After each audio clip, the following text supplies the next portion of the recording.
जिंदगी में कुछ सवाल ऐसे होते हैं जो देखने में बहुत छोटे लगते हैं, लेकिन उनके पीछे पूरी जिंदगी दांव पे लग जाती है। एक ऐसा ही सवाल, एक बच्चे का एक ऐसा सवाल, पिछले 10 दिन से लगातार उसका मैसेज कि सर मुझे जवाब दो।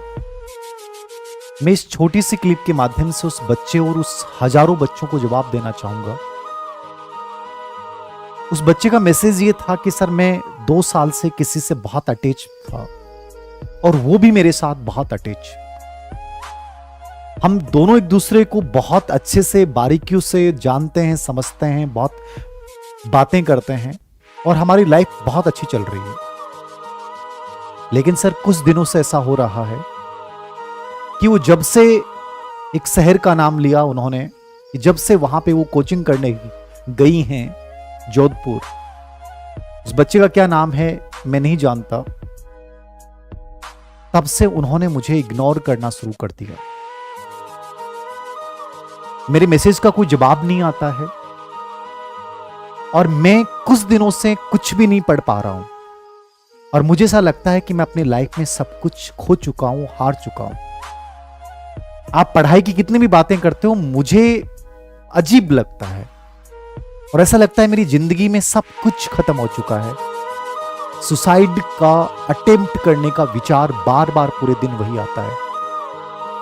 मैंने उनसे बहुत बार रिक्वेस्ट की है बट कोई रिस्पॉन्स नहीं आ रहा। मुझे लगता है कि यह समस्या बहुत सारे बच्चों के जीवन में हो सकती है। तो जिंदगी में जब ऐसी परिस्थितियां आती हैं, हम सवेंगों से कंट्रोल होते हैं। सवेंग हमें ले जाते हैं कहीं से कहीं, और सवेंग किसी के साथ अटैचमेंट का हो तो बहुत बुरा लगता है। जबकि वो इंसान अचानक से जब आपको इग्नोर करना शुरू करे, फिर वहां से आदमी बिखरना शुरू कर देता है। वो इस चीज को पचा नहीं पाता है, स्वीकार नहीं कर पाता है कि ऐसा क्यों हो रहा है। हो सकता है बहुत सारे इंसान इसमें गलत कदम उठा लें, लेकिन मैं अपनी बात उस बच्चे के माध्यम से हजारों बच्चों तक ये पहुंचाना चाहूंगा कि सर इसका समाधान क्या है।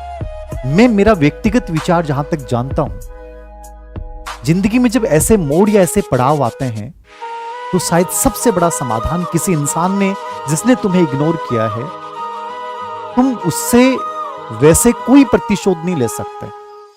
वो उसका व्यक्तिगत मन है, वो तब चाहे बदल सकता है, हमारे नियंत्रण में नहीं है। वो उसकी व्यक्तिगत इच्छा है, तुम उस पर थोप नहीं सकते। हां, किसी दिन होगा।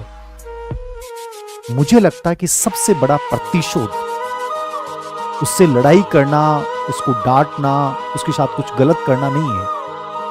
सफलता सबसे बड़ा प्रतिशोध हो सकता है, और एक ऐसा प्रतिशोध हो सकता है जिससे अगले वाला, सामने वाला इंसान जिंदगी भर रियलाइज करे कि तुमने किस इंसान को खोया है। वो आज बच्चा दर्द में है, लेकिन मैं कहूंगा उस बच्चे के माध्यम से कि तुम उस अपने दर्द को एक बड़ी सृजनात्मक शक्ति बना के, और तुम उससे बड़ी मोहब्बत यदि अपने लक्ष्य से करो, तो शायद तुम्हारी जिंदगी में एक ऐसा मोड़ आए जब वो इंसान एक दिन रियलाइज करेगा कि मैंने क्या खोया है, और तुम्हें एक दिन एहसास होगा कि तुमने कितना बड़ा पाया है। एक छोटी सी कहानी इसके पीछे मैं बताऊंगा, एक रियल घटना।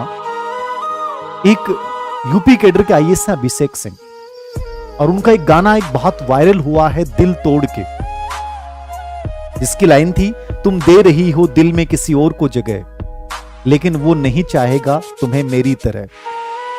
तो उसके पीछे की कहानी यही थी कि उनके साथ भी तुम्हारे जैसी वाली सिचुएशन पैदा हुई और उन्हें लगा कि मेरी लाइफ में सब कुछ खत्म हो गया। सुसाइड अटेम्प्ट के विचार आने लग गए कि जिंदगी में कुछ नहीं बचा है।